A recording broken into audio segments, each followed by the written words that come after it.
இயற்கை இல்லைன்னா மனிதர்கள் இல்லை. இயற்கை தான் நமக்கு எல்லாமே கொடுக்குது. காய், கனிகள், பழங்கள். அந்த அளவுக்கு இயற்கையும் மனிதர்களும் ஒன்றி இருக்கோம். பாருங்க, சுற்றி பச்சை பசேல்னு வயல்வெளி, அதை சுற்றி தென்னை மரம், கொக்குகள். இந்த விவசாய நிலம் பார்க்குறதுக்கு அவ்வளோ அழகாக இருக்குது. ஆனால் இன்றைக்கி நம்மளோட விவசாயிகள் அப்புறம் விவசாய நிலங்கள் எல்லாமே கம்மியாகிட்டே இருக்குது. எங்கள் கொள்ளு தாத்தாவும் ஒரு விவசாயி தான். அப்போது அந்த காலகட்டத்தில் எங்கள் பாட்டி என்ன பண்ணுவாங்கன்னா, ஒரு தூக்கு வாளியில் இந்த தொக்கை ரெடி பண்ணி தாத்தா வாளியில் பழைய சாதத்துக்கு கூட வச்சு விடுவாங்க. அவ்வளோ டேஸ்ட்டாக இருக்கும். பழைய சாதம், இட்லி, தோசை எல்லாத்துக்குமே இந்த தொக்கு ரொம்ப நல்லாயிருக்கும். ட்ரை பண்ணி பாருங்கள்.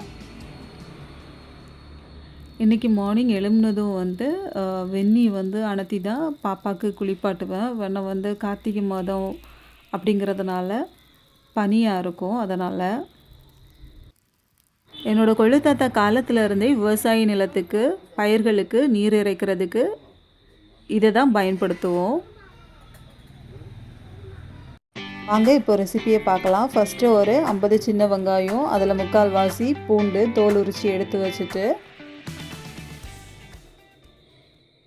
கடாய் எடுத்து எண்ணெய் ஊற்றி எண்ணெய் சூடானதும் அதில் நம்ம தோல் உரித்து வச்ச பூண்டு அப்புறமா சின்ன வெங்காயம் போட்டு நல்லா கிளறி விடணும். நல்லா முறுமுறுப்பாக அது மாறணும், கருகக்கூடாது. நல்லா கிளறி விட்டுட்டே இருக்கணும். என்னோடய கொள்ளுப்பாட்டி கை பக்குவத்துக்கு அடிச்சுக்கிறதுக்கு ஆளே இல்லை. அவ்வளோ அழகாக இருக்கும். வேணா அவங்க அம்மிக்கல் ஆட்டுக்கல்ல தான் அரைப்பாங்க.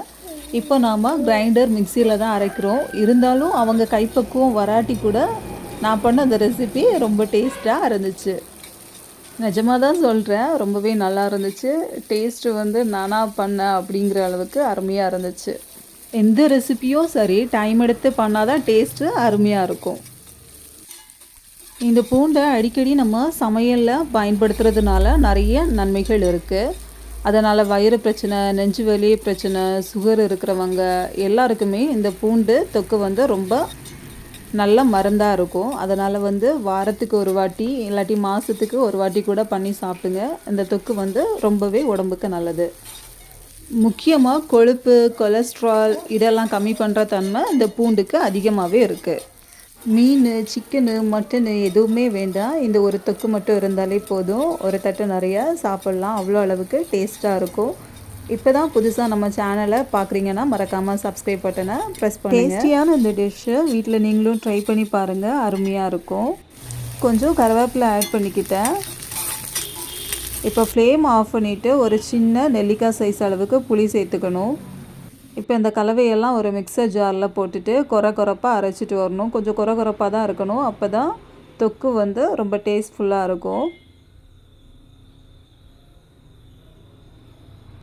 கடாயில் இப்போ கொஞ்சம் நல்லெண்ணெய் ஊற்றிட்டு அதில் கடுகு போட்டு பொரிஞ்சு வந்ததும் நம்ம அரைச்சிட்டு வந்திருந்தோம்ல அந்த கலவையை ஆட் பண்ணிக்கணும்.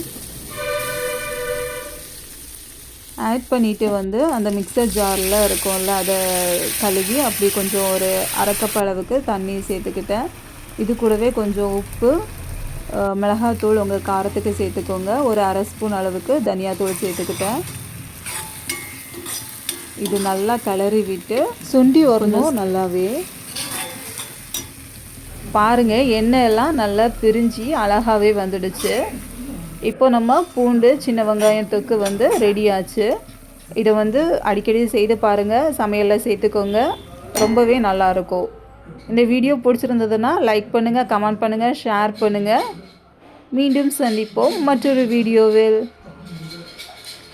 நன்றி. தேங்க்ஸ் ஃபார் வாட்சிங்.